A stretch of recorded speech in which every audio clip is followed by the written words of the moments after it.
नमस्कार, मैं हूं आयुष कुमार और आप सभी का स्वागत है टीवी 45 के इस खास पेशकश में। आपने पौराणिक कहानियां बहुत सुनी होंगी। भगवान धरती पर अवतार लेकर आते थे, ऐसा सतयुग में होता था। आज हम आपको कलयुग के बारे में बताएंगे। कलयुग में भी एक अवतार जन्म लिए हैं, अवतरित हुए हैं। एक अवतार से आज हम आपको मिलाएंगे।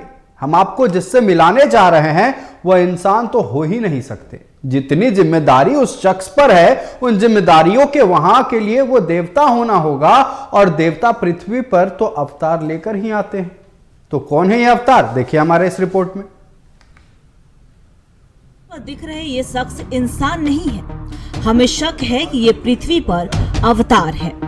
हम ही नहीं, झारखंड सरकार भी ये मानती है। इनका नाम है देवेंद्र प्रसाद। अब इस नोटिफिकेशन में देखिए इनके ऊपर कितनी जिम्मेदारी है।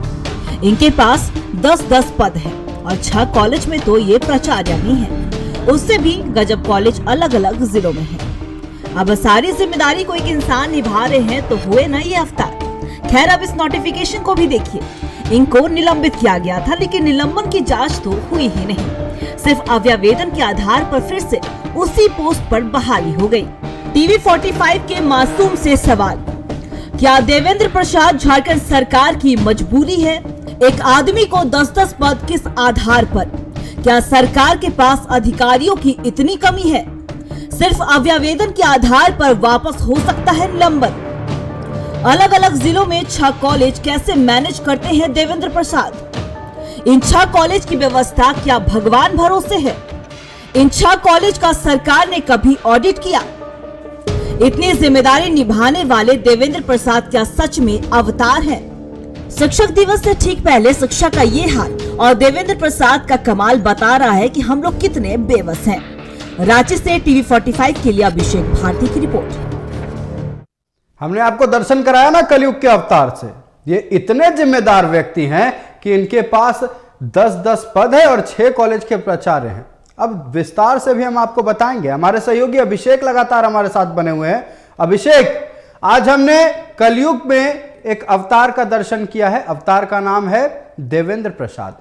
ये इतने महान व्यक्ति हैं, इनके ऊपर इतनी जिम्मेदारियां हैं कि इनके पास तो हमें लगता नहीं है कि सांस लेने भर का भी फुर्सत होगा। अभिषेक,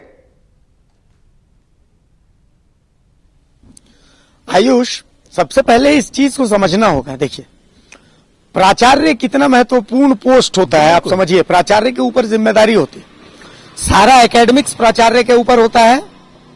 सारा मेंटेनेंस जो होता है, इंफ्रास्ट्रक्चर, वो इंफ्रास्ट्रक्चर एक कॉलेज का प्राचार्य की जिम्मेदारी होता है। अब मैं देवेंद्र प्रसाद के पास क्या क्या जिम्मेदारी है मैं आपको बताता हूं। आप देखिए, समझिए। प्राचार्य हैं ये औद्योगिक प्रशिक्षण संस्थान जमशेदपुर। ठीक है। प्राचार्य हैं ये औद्योगिक प्रशिक्षण संस्थान चाईबासा। प्राचार्य हैं ये औद्योगिक प्रशिक्षण संस्थान दुमका। प्राचार्य हैं ये औद्योगिक प्रशिक्षण संस्थान जरमुंडी दुमका। प्राचार्य हैं ये औद्योगिक प्रशिक्षण संस्थान सरैयाहाट दुमका। और प्राचार्य हैं ये औद्योगिक प्रशिक्षण संस्थान यानी LWE खूंटपानी पश्चिमी सिंहभूम। अब इसको समझिए, ये तो हुआ स्कूलों के प्रिंसिपल। इसके अलावा और क्या क्या जिम्मा है? उप निदेशक यानी डिप्टी डायरेक्टर प्रशिक्षण दुमका ट्रेनिंग, सहायक निदेशक प्रशिक्षण जमशेदपुर, सहायक निदेशक प्रशिक्षण दुमका, सहायक निदेशक प्रशिक्षण आदित्यपुर सरायकेला खरसावां। मतलब आप समझिए कौन कौन से जिलों में इनकी पोस्टिंग है। आप समझिए, आप इसको, आप टेक्निकल चीज को समझिएगा। पता नहीं मैं वहां तक पहुंच पाता हूं कि नहीं, लेकिन मैं कोशिश करता हूं। अगर ये एक एक दिन भी ड्यूटी देते हैं, सरायकेला में उप निदेशक की एक दिन ड्यूटी देते हैं, यानी सोमवार को, मंगलवार को ये सरायकेला से जमशेदपुर चले जाएंगे, औद्योगिक प्रशिक्षण संस्थान जमशेदपुर। बुधवार को ये औद्योगिक प्रशिक्षण संस्थान चाईबासा चले जाएंगे। उसके बाद गुरुवार को ये दुमका चले जाएंगे। उसके बाद शुक्रवार को ये जरमुंडी चले जाएंगे। फिर शनिवार को दुमका के निदेशक का कार्यभार संभालेंगे। संडे आ जाएगा, तो अगर ये इंसान हुए तो संडे को ये आराम करेंगे। अगर नहीं इंसान हुए, जैसा हम अवतार बोल रहे हैं अवतार होंगे, तो संडे को हो सकता फिर कुछ और काम करेंगे। अब यही हो सकता और तो कुछ नहीं। अच्छा, अब हेलीकॉप्टर तो होगा नहीं इनके पास, तो आने जाने के लिए तो ये या तो कार का इस्तेमाल करेंगे या फिर ये बस से ट्रेन से जाएंगे। अगर ये कार से भी आना जाना करेंगे तो सरायकेला से जमशेदपुर जाने में इन्हें 3 घंटे कम से कम लगते होंगे, 2 घंटे लगेंगे, ये मिनिमम डिस्टेंस है। सरायकेला से चाईबासा जाने में इन्हें 2 घंटे लगेंगे। तो डिस्टेंस इस तरीके से, मतलब 2 दूनी 4 घंटे का तो ये डिस्टेंस रोज ट्रैवल करेंगे। ठीक है। अच्छा, उसके बाद दुमका लगभग 400 किलोमीटर। ठीक है। उसके बाद आप समझिए पश्चिमी सिंहभूम, खूंट पानी, एकदम जंगल में, सड़क टूटी फूटी है, मतलब 4 से 5 घंटे। तो भाई जब इतना डिस्टेंस कवर करके अगर कोई आदमी परफॉर्मेंस दे रहा है तो हम उसको इंसान बोल करके उसकी तौहीन तो करेंगे नहीं, उसकी मेहनत की तौहीन तो करेंगे नहीं। इसका मतलब कि वो अवतार है, आप समझिए कि 4-4, 5-5 घंटा, 10-10 घंटा रोज ट्रेवलिंग करके सुबह में यस सर ऑन ड्यूटी, मतलब समझ रहे हैं कि वो अवतार है। जी बिल्कुल, वो नॉर्मल इंसान हो ही नहीं सकता। आप समझ रहे हैं? जी बिल्कुल। भाई प्राचार्य का जिम्मा क्या है? प्राचार्य का जिम्मा यह है कि कॉलेज, औद्योगिक प्रशिक्षण संस्थान में बच्चों को ढंग से पढ़ाई मिल रही है कि नहीं मिल रही है, उनको इंफ्रास्ट्रक्चर ढंग से मिल रहा है कि नहीं मिल रहा है, स्कूल का जो दीवार है, स्कूल में कॉलेज है उसमें पीने का पानी की व्यवस्था है कि नहीं, दीवार और सारा जो है लेबोरेटरी में ठीक से एक्सपेरिमेंट्स हो पा रहे हैं कि नहीं, बहुत सारी चीजें होती हैं। और नहीं, जब इसी तरीके से 6-6, 7-7 कॉलेज का प्रिंसिपल बनाइएगा तो उसके बाद होता वही है जो सरकारी स्कूलों में होता है। इंग्लिश स्कूल में नर्सरी का बच्चा बोलता है आई एम अ बॉय, और सरकारी स्कूल में 8वां क्लास का बच्चा बोलता है दिस इज अ बैट, लेकिन उसका मतलब का तो ये बैट हाउ, ये ऐसे ही बोलता है, ये बैट हाउ, उसको हिंदी ढंग से नहीं आती, वो अंग्रेजी क्या बोलेगा। ऐसे ही औद्योगिक प्रशिक्षण संस्थान से हमारे बच्चे निकलते हैं, उनको ये नहीं पता है, इलेक्ट्रॉनिक्स वाले को ये नहीं पता है कि जेनर डायोड क्या होता है, डायोड फॉरवर्ड बायस और रिवर्स बायस में क्या होता है। ऐसे 6-6 कॉलेज, 7-7 कॉलेज के प्रिंसिपल आप बनाएंगे, पता नहीं कौन से टैलेंट सरकार ने देखा है। गेट की बात कर रहे हैं आप, डायोड की बात कर रहे हैं। हमें नहीं लगता कि जहां के ये प्रिंसिपल है, 6-6 कॉलेज के अगर एक इंसान प्रिंसिपल होंगे तो उस कॉलेज के बच्चे नॉर्मल अपने कॉलेज का भी गेट देखे होंगे। साइंस की गेट की बात तो दूर की बात है। अच्छा, बहुत इंटरेस्टिंग बात मैं आपको बताता हूं, मैंने क्यों बोला कि ये अवतार है, ये भी मैं आपको बताता हूं, बहुत इंटरेस्टिंग बात है। 6-6 कॉलेज का प्रभार देने से पहले आपको पता है ये क्या कर रहे थे? ये निलंबित थे। निलंबन क्यों थे? अब कोई जबरदस्त परफॉर्मेंस के लिए तो निलंबित होता नहीं है, और सरकारी सिस्टम में अगर कोई निलंबित होता है तो मतलब समझ लीजिए कि क्यों निलंबित होता होगा। सरकारी सिस्टम में निलंबन कितना मुश्किल होता है आप समझिए कि पिछले 1 महीने से हम एक साहेब का खेला दिखा रहे हैं जी, लेकिन सिस्टम अभी तो जाग रहा है कि ठीक है हमने शो कॉज कर दिया है, वो अपना हिसाब देंगे, उसके बाद फिर हम प्रोसेस दिखाएंगे। यही ना सिस्टम है। आप सोच लीजिए सरकारी सिस्टम कितना लचर होता है। तो अगर सरकारी सिस्टम ने देवेंद्र प्रसाद को निलंबित किया था तो कितना गंभीर आरोप होगा इनके ऊपर। लेकिन फिर इन्होंने वही खीर, जिस खीर को खाने से भगवान दशरथ को 4 पुत्र प्राप्त हुए थे, राम, लक्ष्मण, भरत, शत्रुघ्न, वही खीर लगता है इन्होंने प्रशासन को खिला दिया। जो बचा कुचा था, जो उस पात्र में बचा कुचा था, वो झारखंड प्रशासन को खिला दिया। झारखंड प्रशासन ने बोला तथास्तु, तुमको 10-10 पोस्ट दे देते हैं। अरे कोई सेवा नियमावली होती है, कोई नियम होता है, कोई कानून होता है। आपने जिस पोस्ट पर उनको निलंबित किया, किस अधिकार से उनको उसी पोस्ट पर वापस से आपने रख लिया? किस तारीख से उनकी वापस से निलंबन में वापसी हुई? इसका मतलब कि ये कुछ ना कुछ दाल में काला, और कोई जांच नहीं हुई, कोई जांच नहीं। वो जांच रिपोर्ट कहां है? जिस आधार पर इनको निलंबित किया गया था वो जांच रिपोर्ट कहां है? एक अभ्यावेदन के आधार पर इनका निलंबन वापस ले लिया आपने। हमें पढ़ाते हैं, झारखंड के लोगों को बेवकूफ समझते हैं आप, और कहते हैं कि आपके पास अधिकारी नहीं है। 10-10 विभाग इनको दिया हुआ है, मतलब आर्यपुत्र हैं। आखिर ऐसा कौन सा टैलेंट है कि आपने इनको 10-10 विभाग दिया हुआ है? आयुष, अभिषेक, आपने कहा कि ये आर्यपुत्र है लग रहा है, ये अवतार है लग रहा है, 10-10 विभाग इनके जिम्मे है। देखिए, हमें भी जब हमने ये खबर के बारे में जाना था, इस इंसान के बारे में, माफ कीजिएगा, इस अवतार के बारे में जाना था, तो हमें भी थोड़ा सा एक झटका सा लगा था। और कहीं ना कहीं हमें लगता है कि जनता को भी एक कौतूहल है कि क्या एक व्यक्ति को इतना पदभार देना, वो भी निलंबन के बाद, या तो बहुत चहीते होंगे सरकार के, या तो इनमें कुछ खास टैलेंट होगा। एक सवाल खड़ा होता है कि क्या एक व्यक्ति को इतना पदभार देना नियम के अनुरूप है? क्योंकि जनता भी यही सोच रही होगी। नहीं, देखिए आयुष, हो सकता है, मैं 1 मिनट के लिए मान लेता हूं कि सरकार के पास अधिकारियों की कमी है। ठीक है, क्योंकि जिस नोटिफिकेशन को हम दिखा रहे हैं, देखिए उसी नोटिफिकेशन में ठीक देवेंद्र प्रसाद का नाम गलत लिखा हुआ है, योगेंद्र प्रसाद लिखा हुआ है, और ठीक इसके ऊपर में एक महिला का नाम है जिनके पास भी बहुत सारे कार्यभार हैं। तो ये 1 मिनट के लिए मैं मान लेता हूं कि सरकार के पास भाई अधिकारी नहीं है। चलिए, for a second, for a time being हम मान लेते हैं, लेकिन मैं वो रिपोर्ट, वो नोटिफिकेशन आपको पढ़ के बता रहा हूं जिस नोटिफिकेशन के आधार पर इनका निलंबन वापस लिया गया है। आप सुनिएगा उस नोटिफिकेशन में क्या लिखा गया है। मैं वो पढ़ के आपको बता रहा हूं, ठीक है, आप सुनिए उसको। उसमें लिखा गया है, श्रम नियोजन, प्रशिक्षण एवं कौशल विकास विभाग। इस विभाग के मंत्री को उतना ही पता है इस विभाग के बारे में जितना मुझे और आपको तमिल भाषा, कन्नड़ भाषा और उर्दू भाषा आती है। ठीक है, सत्यानंद भोक्ता है इस विभाग के मंत्री। चलिए आगे की बात अब आता हूं मैं।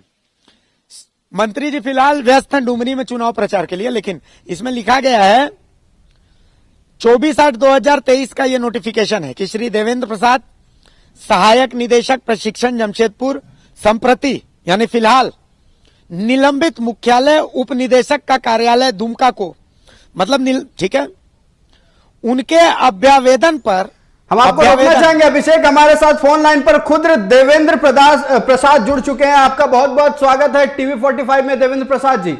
पहले तो हम आपके बारे में अभिभूत हैं जानकर। हमने आपके बारे में जब जाना कि आपके पास 10-10 प्रभार है, हम बस आपसे यह जानना चाहते हैं कि आप इतनी बड़ी जिम्मेदारी उठा कैसे रहे? कहाँ मेरे पास 10 प्रभार जी? आपके पास 10-10 प्रभार है और बाकायदा हमारे पास नोटिफिकेशन है। कहाँ देखिए कितना प्रभार है। आप 6 कॉलेज के प्राचार्य हैं, आप कैसे काम करते हैं? देखिए, आप एक उदाहरण सेट कर सकते हैं। आप हमारे राज्य के शिक्षकों को बताएं कि आखिरकार आप 6 अरे भाई, हम नहीं है अभी किसी कॉलेज के प्राचार्य। आप नहीं है किसी कॉलेज के प्राचार्य, तो आप क्या कर रहे हैं फिलहाल? हम हैं डिप्टी डायरेक्टर और असिस्टेंट डायरेक्टर। बस आप मतलब ऑन रिकॉर्ड ये कह रहे हैं कि आपके पास बस एक पदभार है? मतलब आप बोल दीजिए, आप खुद से बोलिए कि हमारे पास मात्र एक पदभार है। मैं ऑन रिकॉर्ड ये बोल रहा हूं। मैं डिप्टी डायरेक्टर हूं मुख्यालय और ये दुमका का, और 2 असिस्टेंट डायरेक्टर हूं। मतलब प्रौद्योगिक संस्थान के आप प्राचार्य नहीं हैं? नहीं, बिल्कुल नहीं। और ये जो नोटिफिकेशन है हमारे पास वो गलत है? वो उसके बाद फिर संशोधन नोटिफिकेशन निकला है। संशोधन नोटिफिकेशन कब आया? जून जुलाई में आया होगा। जून जुलाई में आया होगा, लेकिन उसके अपडेट तो नहीं दी गई है कुछ, क्योंकि उसी नोटिफिकेशन के आधार पर आपके पास 10 पदभार हैं और आप बिल्कुल नहीं है भाई। जाइए ना, आप जाइए ना, आप विभाग में पता कीजिए ना। हल्ला क्या कर रहे हैं? हल्ला नहीं कर रहे हैं, हम विभाग से ही पता किया। हम हल्ला क्यों करेंगे? हम तो बस आपके बारे में, हम आपके बारे में जानकर पता कीजिए, हम आपके बारे में जानकर आश्चर्यचकित है कि आपके पास 6 कॉलेज का प्राचार्य का पदभार है। हम तो मतलब बिल्कुल नहीं है 6 कॉलेज का प्रभार मेरे पास। 6 कॉलेज का कोई प्रभार नहीं, मतलब था। आप कहना क्या, अगर ठीक है रिफ्रेश होकर नोटिफिकेशन आया है तो आप कहना चाहते हैं था। आपने देखा कैसे देवेंद्र प्रसाद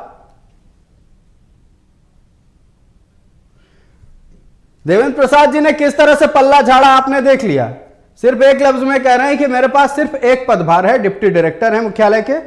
और जब हमने उनसे पूछा कि अगर आप बोल रहे हैं कि रिफ्रेश नोटिफिकेशन आया है, अगर अधिसूचना फिर से आई है तो बोलिए कि हाँ आई है और मेरे पास पहले था जो कि रिफ्रेश होकर आ गया, तब उन्होंने फोन काट दिया।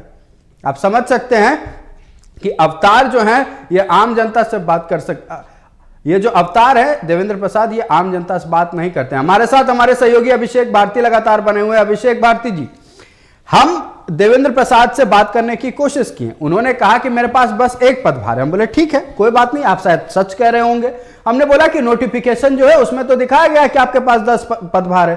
कहते नहीं, नोटिफिकेशन रिफ्रेश होकर आया है। तो हम बोले कि ठीक है, कब आया बताइए? तो उन्होंने कहा जून जुलाई में आया होगा। मतलब समझ लीजिए कि आया होगा। इनको आकाशवाणी हुई कि भैया रिफ्रेश होकर नोटिफिकेशन आया है और ये बस अब एक डिप्टी डायरेक्टर है मुख्यालय के। ठीक है, जब हमने उनसे पूछा कि ठीक है रिफ्रेश अगर होकर नोटिफिकेशन आया तो हो सकता है आप पहले रहे होंगे, उन्होंने फोन काट दिया। हम आश्चर्यचकित हैं। हमें लगता है ये अवतार महोदय आम जनता से बात करना नहीं चाहते हैं। अभिषेक,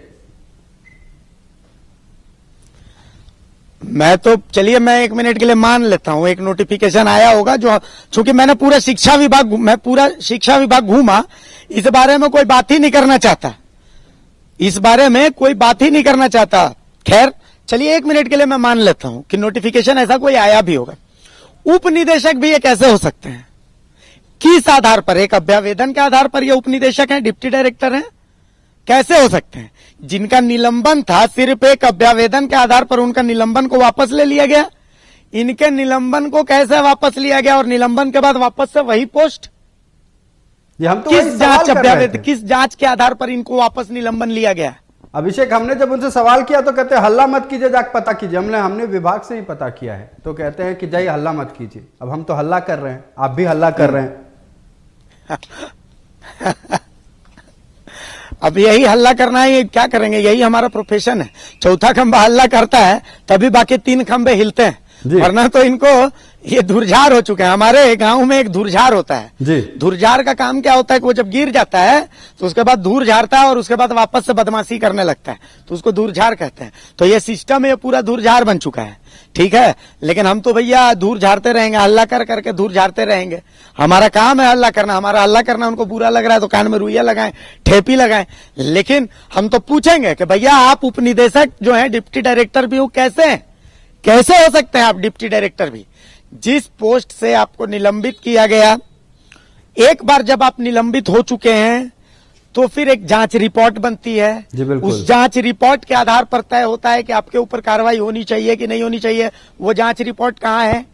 सिर्फ एक अभ्यावेदन के आधार पर कैसे होगा ये? अभिषेक, और ये तो हमें नहीं चलतो मतलब नहीं चलतो। अपने सिस्टम के बारे में इतना तो पता है, अपने सिस्टम के बारे में इतना तो पता है कि अगर किसी सरकारी अधिकारी को निलंबित किया जाता है, अगर उन पर जांच कमेटी बैठती है तो रिपोर्ट आते आते अरसा बीत जाता है। सिर्फ एक अभ्यावेदन के आधार पर इनका निलंबन वापस ले लिया गया और ये उप निदेशक के पद पर बरकरार रहे। भैया बहुत रसूखदार होंगे। अभिषेक, ए भाई हम आपको बता रहे हैं ना, रसूख क्या होता है ही बताते हैं हम आपको। हम पूरा शिक्षा विभाग घूम गए, इनके बारे में एक शब्द कोई बोलने को तैयार नहीं है। हम नोटिफिकेशन लेके बकलोल जैसा घूम रहे थे पूरे शिक्षा विभाग में कि भाई देवेंद्र प्रसाद के बारे में बताइए। कोई अधिकारी बोलने को तैयार नहीं है, कोई कुछ बोलता नहीं है, कोई एक शब्द बोलने को तैयार नहीं। हम तो मीडिया में तो खबर दिखाएंगे जी बिल्कुल। अधिकारी बोलते, माइक देखते ही अधिकारी भागने लगते हैं। अरे मतलब क्या हम दांत काटने आ रहे हैं क्या किसी को? हम किसी का टेटुआ दबा के क्या बाइट ले लें? हम तो पूछने जाते हैं कि सर बताइए इसमें क्या है, तो नहीं। अच्छा, और एक सिस्टम, बहुत इंटरेस्टिंग सिस्टम है, कैमरा, माइक, फोन सारे अधिकारियों के बाहर रख के आइए, उसके बाद अधिकारियों के पास मिलने जाएगा। अरे मतलब हम क्या आपसे कोई चोरी छिप पे बात करने जा रहे हैं क्या? हम क्या आपको कोई घूस देने जा रहे हैं क्या? आपके ऐसा कौन सा काम कर रहे हैं कि आपको फोन बाहर रखना पड़ रहा है? ये तो सिस्टम है। प्रोजेक्ट भवन में, नेपाल हाउस में यही स्थितियां हैं, यही स्थिति है। और हम टीवी 45 के जितने भी लोग हैं, हम ये भ्रष्टाचार के खिलाफ हैं, ये अनियमितता के खिलाफ हैं। एक साहब के बारे में तो हम आपको लगातार बताते आ रहे हैं, एक और साहब जो अभी उप निदेशक हैं, इनके बारे में भी बताएंगे। ये अवतार महोदय को इसी तरह नहीं छोड़ेंगे, पूरी जानकारी इनकी हम लेकर रहेंगे। अगर नोटिफिकेशन आया तो इसकी भी बात करेंगे। आपका हमारे साथ जुड़ने के लिए बहुत बहुत धन्यवाद अभिषेक। ये अवतार जो हैं देवेंद्र प्रसाद, जो आधी अधूरी बात कहकर फोन काटकर चले जाते हैं, कहते हैं हल्ला मत कीजिए। भैया आप गलत करें और हम हल्ला भी ना करें, ये तो जायज नहीं है। आप एक साथ 10 पद पर बने रहेंगे और हम बोले भी नहीं, हम हल्ला भी नहीं करें, ये तो जायज नहीं है। हमारा काम यही है, और अगर हमें जहां भी अनियमितता देखने को मिलेगा, हम इसी तरह से आवाज उठाएंगे। टीवी 45 इसी तरह से पड़ताल कर जनता तक सच्चाई पहुंचाएगी।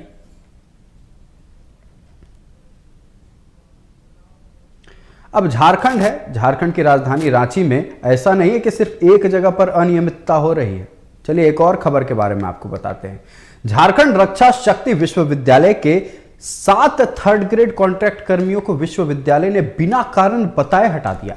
अब विश्वविद्यालय ने इन्हीं 7 पदों के लिए बहाली शुरू कर दी है और बहाली का जिम्मा फ्रंटलाइन नामक कंपनी को दिया है। वहीं जिन कर्मियों को बिना कारण हटाया गया है अब वो विरोध कर रहे हैं। टीवी 45 ने इस मसले पर यूनिवर्सिटी के रजिस्ट्रार का भी पक्ष लेने की कोशिश की, पर उन्होंने संवाददाता से बात ही नहीं की। अब देखिए क्या कुछ हुआ है, देखिए संवाददाता अभिषेक भारती की ये रिपोर्ट। नमस्कार, जो है टीवी 45 देख रहे हैं आप, मेरा नाम अभिषेक भारती है। एक मध्यम वर्गीय परिवार या एक निम्न वर्गीय परिवार के लिए एक नौकरी की अहमियत क्या होती है, इसे आप ऐसे समझ सकते हैं कि अगर एक हफ्ते मेरी तनख्वाह डिले हो जाएगी तो मेरे घर में शायद 3 वक्त का जो खाना मिलता है मेरे बच्चों को, मेरे पिताजी को, वो खाना बंद हो जाएगा। तो नौकरी की अहमियत एक मध्यम वर्गीय परिवार में, एक निम्न वर्गीय परिवार में यही होती है। अब आप बोलेंगे ये ज्ञान मैं क्यों दे रहा हूं, तो इस ज्ञान को आप ग्रहण करें उससे पहले मैं कुछ तस्वीर दिखाता हूं। वो तस्वीर देखिए, ये तस्वीर है झारखंड रक्षा शक्ति विश्वविद्यालय, और इस तस्वीर को जब आप देखेंगे तो इसी फ्रेम में आपको कुछ चेहरे और दिखेंगे। ये चेहरों को देख लीजिए, क्योंकि जिस पद से इनको नौकरी से निकाला गया है उसी पद के लिए अंदर आउटसोर्सिंग पर इंटरव्यू भी चल रहा है। इन्हीं से पूछते हैं, क्या नाम है भैया आपका? शानू कुमार पाठक सर। शानू कुमार पाठक। अच्छा, क्यों हटाया गया आपको नौकरी से, क्या काम करते थे आप? हम sir lab computer lab assistant थे। अच्छा, और 3rd ग्रेड में? जी सर, हाँ। ठीक। और हम लोग को 4 महीना से बैठा दिया गया है और बोला गया कि राजभवन से कोई ऑर्डर नहीं आया है। लेकिन यहाँ पे हम लोग आज सोचे कि वीसी सर हम लोग का आ गए हैं तो हम लोग मिल लेते हैं, तो वीसी सर भी उतना समय नहीं दे पाए हम लोग के लिए, और हम लोग को बोला गया यहीं कि आप लोग को जब ऑर्डर आएगा तो बोला जाएगा। तो मैडम क्या नाम है आपका? नेहा। नेहा। तो क्या करती थी आप यहाँ पे? यहाँ हम 3rd ग्रेड एम्प्लॉय थे, मल्टीटास्किंग सारे डिपार्टमेंट में रहे हैं और 2016 से रहे हैं। जब इस यूनिवर्सिटी का इनॉग्रेशन भी नहीं हुआ था उसके पहले से ही रहे हैं। हमने उस टाइम काम किया है जब यहाँ बैठने का भी जगह नहीं था, और फर्स्ट सैलरी भी मुझे 1.5 साल के बाद मिली थी। और हमेशा हम लोग को कोई सुनी था कि सैलरी नहीं मिल रहा है, और आज भी हम लोग बोले कि काम करने दिया जाए। जैसे पहले भी काम हम लोग का कॉन्ट्रैक्ट खत्म होता था, क्योंकि यहाँ काम रहता था, काम होते रहता था, और हम लोग ने कभी भी इस चीज में नहीं किया। और अभी कोई विदाउट रीजन, कुछ भी रीजन नहीं बताया, कारण नहीं बताया, कुछ रीजन नहीं। कितना साल यहाँ दिया आपने? सर मुझे यहाँ 3.5 साल हो गए। कॉन्ट्रैक्ट खत्म हो गया था क्या? नहीं, कॉन्ट्रैक्ट नहीं खत्म हुआ था। कुछ तो कारण बताया गया? नहीं, वो हमारे, आप ऑफिस आई तो बोला कि नहीं आप आने की जरूरत नहीं है, क्या हुआ? ऐसा बोला जाता है सर कि हाँ, कि अब आपको आने की जरूरत नहीं, जब आपको बुलाया जाएगा तब आइएगा। अच्छा, एक बात मेरे को बताइए, अभी मैंने देखा बहुत से लोग इंटरव्यू के लिए बैठे हुए हैं, वो उसी पोस्ट के लिए जिसके लिए आप लोग हैं? वो आउटसोर्सिंग के थ्रू आए। कौन सी company? Front line. Front line तो ये पहले भी काम कर चुकी है शायद, और शायद इसको ब्लैक लिस्टेड है सर जी। कितना जरूरी है नौकरी, मतलब आपके लिए? नौकरी तो बहुत जरूरी है, रोजी रोजगार से जुड़ा हुआ चीज है, प्लस परिवार से जुड़ा हुआ, पेट से जुड़ा हुआ चीज है। आज हमारा उम्र 47 वर्ष हो गया, सरकार में कहा मुझे नौकरी मिलेगी, कुछ प्राइवेट संस्था में नौकरी मिलेगी। मैंने यहाँ पे एस्टेब्लिश के समय से इस यूनिवर्सिटी में मैंने समय दिया है, 2016 से मैंने यहाँ काम किया है। एक जो लोग ऑलरेडी वहां पर एम्प्लॉयड थे उनको हटा करके आपने फ्रंटलाइन को जब जिम्मा दिया है, कोई तो आधार होगा, इन्होंने कोई पाप किया होगा, चोरी की होगी, गुनाह किया होगा, आग लगाई होगी, यहाँ पर कुछ चोरा करके बेच दिया होगा, कुछ तो किया होगा, आपको कुछ तो कॉन्क्रीट बताना पड़ेगा, तभी आप इनको हटाएंगे। ऐसा तो है नहीं कि इनकी शक्ल आपको पसंद नहीं है तो बाबा का ढाबा आप इसको हटा देंगे। तो कुल मिलाकर के कारण तो बताना पड़ेगा, क्योंकि भैया झारखंड राज्य इसीलिए तो बना था कि एक अलग झारखंड राज्य होगा जिसमें इन झारखंड के वासियों को इनका अधिकार मिलेगा। एक तो आप नौकरी से हटा दे रहे हैं, ऊपर से बाबा का ढाबा बना करके इंटरव्यू ले रहे हैं। ये तो जैसे 60-40 नहीं चलता ऐसे ही ये बाबा का ढाबा भी नहीं चलता। सहयोगी मंटू के साथ में अभिषेक भारती, टीवी 45 रांची। आपने देखा झारखंड की क्या स्थिति है, या यूनिवर्सिटी हो या